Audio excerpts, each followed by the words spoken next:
नमस्कार, Y24 में आपका स्वागत है और मैं आपके साथ वंदना। अभी हमारे साथ मौजूद है हमारे एडिटर इन चीफ सरूप सर। बहुत बहुत स्वागत है आपका। और देखिए, जो भी दर्शक देख रहे हैं, बांकीपुर बाई इलेक्शन की काउंटिंग शुरू होती है, दिल की धड़कनें सबकी तेज होती हैं और अब तक की जो तस्वीरें सामने आई हैं वो बता रही है कि बांकीपुर का राजा प्रशांत किशोर बनने जा रहे हैं। बाकी और बढ़त काउंटिंग क्या तस्वीरें हैं, सब कुछ हम सर से ही जानेंगे। सर, आप बताइए, क्या जिस तरीके से लगातार आप कह रहे थे कि नहीं प्रशांत किशोर की सुनामी आ रही है, बीजेपी का किला ढह जाएगा, अब तक की तस्वीरें क्या बयां कर रही हैं? अब तक की तस्वीरें तो वंदना जी यही कह रही है।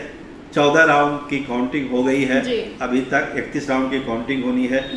और जो रुझान है वो तो पहले राउंड से ही, जब पोस्टल बैलेट गिना था उसी समय से रुझान सामने आ गया। तो अभी जो ताज़ा हमारे पास सूचना है कि लगभग 11,200 वोटों से प्रशांत किशोर आगे चल रहे हैं। तो जो आपने शब्द यूज किया पीके की सुनामी, तो लगभग ये सुनामी जैसी ही है, क्योंकि अभी प्रशांत किशोर के इलाके से अभी काउंटिंग बाकी है, जहां उनका प्रभाव है। ये जो इलाका है 14 राउंड आपको बता रहे हैं, उसमें थोड़ा बहुत प्रशांत किशोर के प्रभाव वाला इलाका है, लेकिन ज्यादा भाजपा के प्रभाव वाला इलाका है, वहाँ प्रशांत किशोर को बढ़त मिली है। जी, ऐसे में हम भी जब ग्राउंड पे उतरे थे तो लोगों की जो बातें हमने सुनी थी, क्या वो सच में अब नतीजों में तब्दील होती नजर आ रही है और उसके पीछे वजह क्या है? क्या सच में लोग बदलाव की ओर बढ़ रहे हैं या फिर वजह कुछ और है? देखिए, बदलाव का लिए तो ये वोट है ही।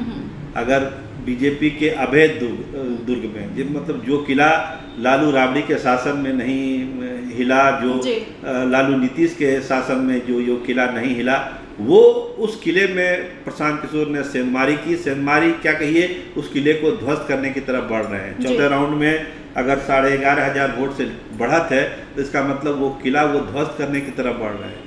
और जो दूसरा सवाल था कि ऐसा क्यों हुआ, जो आपने सवाल किया, तो इसके बहुत ढेर सारी वजह हैं। इसकी समीक्षा होगी, विश्लेषण होगा, लेकिन मोटे तौर पर ये मानिए कि एक जो कैंडिडेट के लेवल पर भाजपा ने गड़बड़ी की, जो कैंडिडेट बहुत लो प्रोफाइल था, उसका असर, चूंकि पढ़े लिखे इलाकों का ये विधानसभा क्षेत्र है और यहाँ पर नीरज जैसे सिन्हा जैसे कैंडिडेट को लोगों ने पसंद नहीं किया, पढ़े लिखे वोटरों ने पसंद नहीं किया।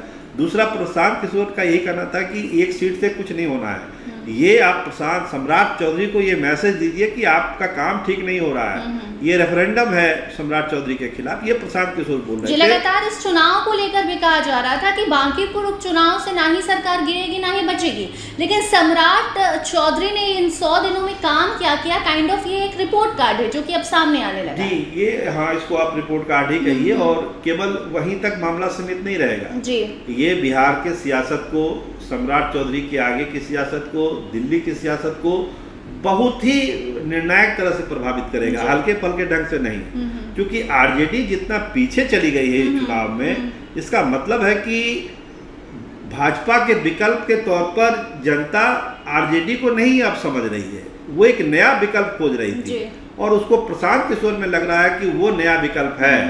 तो इस वजह से जो आप वोट देख रहे हैं, वोट का ट्रेंड वो यही दर्शाता है कि प्रशांत किशोर को लोगों ने माना कि आप ही भाजपा के विकल्प हैं, आप उसको हरा सकते हैं। खासकर मुसलमानों ने और यादवों ने ये माना। जी, MY समीकरण की बात की जाती है और अब तक जो एक धड़ा चला आता था कि MY जो है वो तेजस्वी के साथ ही रहे हैं, राजद के साथ ही रहे हैं, लेकिन राजद और तेजस्वी ने जो इस बार चूक की उसका फायदा प्रशांत किशोर को मिल रहा है। इसका मतलब है कि जिस ऑप्शन की लोगों की तलाश थी वो ऑप्शन लोगों को मिल गया है और अब अगर जीत जा रहे हैं, क्योंकि जो तस्वीरें वो बयां कर चुके हैं कि पीके जीत रहे हैं, तो ऐसे में एक नई राजनीति की शुरुआत हो सकती है। एकदम 100% आपने वंदना जी से कहा कि आज के तारीख से बिहार में एक नई सियासत की शुरुआत होगी और बीजेपी भी ये कंसीडर करेगी, उसको भी ये एहसास होगा कि अब बहुत कुछ पुराने ढर्रे पर बिहार में भी नहीं चलने वाला है, कि ये मेरा गढ़ है। क्योंकि प्रशांत किशोर ने कहते थे कि ये जनता का गढ़ होता है, किसी पार्टी का गढ़ नहीं होता, और ये साबित हुआ आज के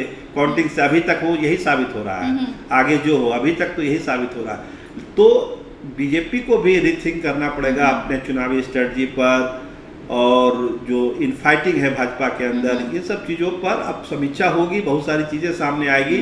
लेकिन एक चीज़ नट सेल में वंदना जी, Y24 के आप दर्शकों को ये बता सकते हैं कि आज का दिन बिहार के सियासत के लिए बहुत ही निर्णायक दिन है और ये दिन आगे की सियासत के लिए एक नई पथकथा लिखेगा। जी चलिए, बहुत बहुत धन्यवाद सर आपका। जो भी दर्शक देख रहे हैं, आपको हम बता दें कि लगातार अपडेट्स आप तक हम पहुंचाते रहेंगे।